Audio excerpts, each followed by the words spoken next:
quick review, takeaways. I just want to emphasize 6-7 things that you should take away from this lecture. Number 1, work and pre-work. Pre-work simplifies things, but if you're doing it in real time using cycles that cost, it's most likely not pre-work, it's most likely work. 1.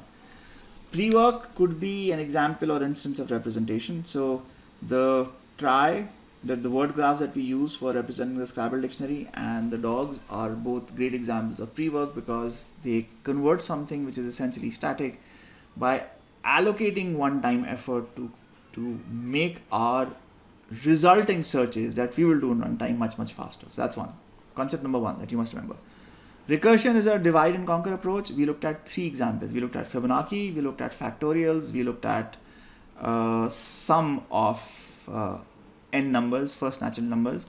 And in all 3 of them, the thing that we saw was that Fibonacci recursive was inefficient. It was inefficient because the tree that we were building was a very fast growing, fast exploding tree.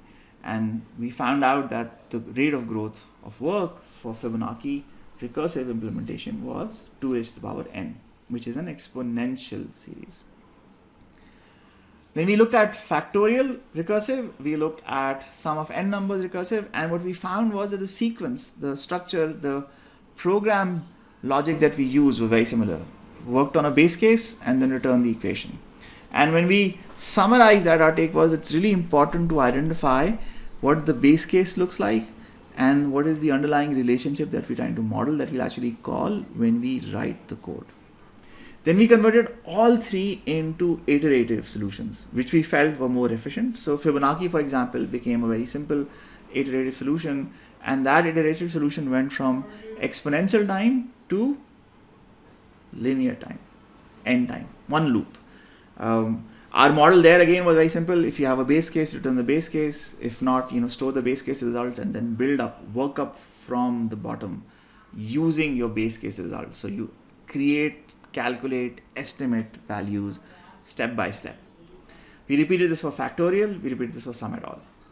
Then we did a quick question, and that quick question was that, how different are the recursive and iterative implementation for both Fibonacci, factorial, and sum at all? And we found out that the Fibonacci recursive was the one where we had an issue.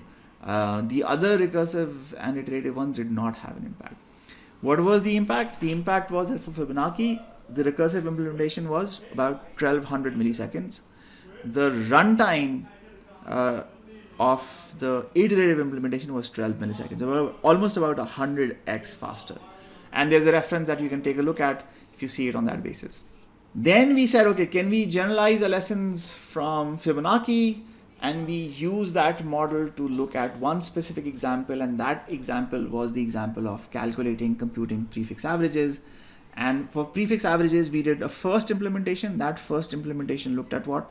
It looked at a sequence that used 2 nested loops. And we felt that nested loops were very cool. The only problem was that took our time to n squared. We then converted that into a model which went from n squared to n, linear time. And in that model, all we did was we removed one of the loops by simplifying how we were calculating and storing the values that we were working with. Similar concept, similar to the one that we used in converting the recursive, Fibonacci, factorial, and sum of n to a iterative model. Finally, once we've done all of this, we introduced the O notation. We spoke about the fact that sometimes it's the algorithms that drive the data and its representation in our code and logic. Sometimes it's data and representation that drive our algorithm. There is a back and forth that happens between the two of them. It's our job as computer scientists to find what is the most appropriate combo of algo and data that works for a given challenge. And our objective essentially is to get to what? Is to get to O of log n. O of log n is the ideal model. If we can't go to O of log n, we can also live with O of n. We don't want to go to O of n square or n cube or exponential n. Now there are problems and there are algorithms and there are spaces where we have no choice but to do O of n square or O of n cube. And there are problems for which the only solution that exists is O of exponential n. So O of 2 raised to the power n. But that is a discussion for much later conversation. For now, I want you to remember that the only example, the only instance that we've covered so far of O of n, O of log n is the binary search.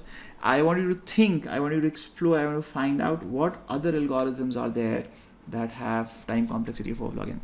And then are there also any algorithms that are of time complexity O of factorial n?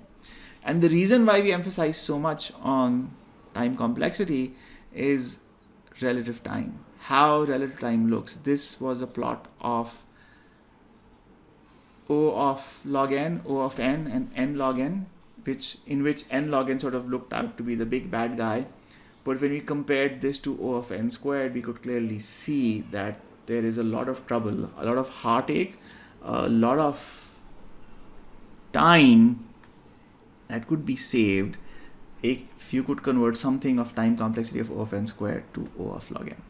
I think the last and final point is, given the number of n that we need to be at so that we can actually find out if our code is problematic, we need to test for higher number of n's. But given how fast processing power has grown and changed over the last 20 years, i9 9th generation 8-core i9 does about 400,000 MIPS a second. That's million instructions per second. So if an i9 is rated at 400,000 MIPS, you would have to be a really horrible coder to get your laptop to crash. And just before you forget that that is not an eventuality you're likely to see, I would request you to remember how many of your laptops crashed when you did the Scrabble word generation assignment using Power Query. So that's all I had. If you have questions, I'll take them now.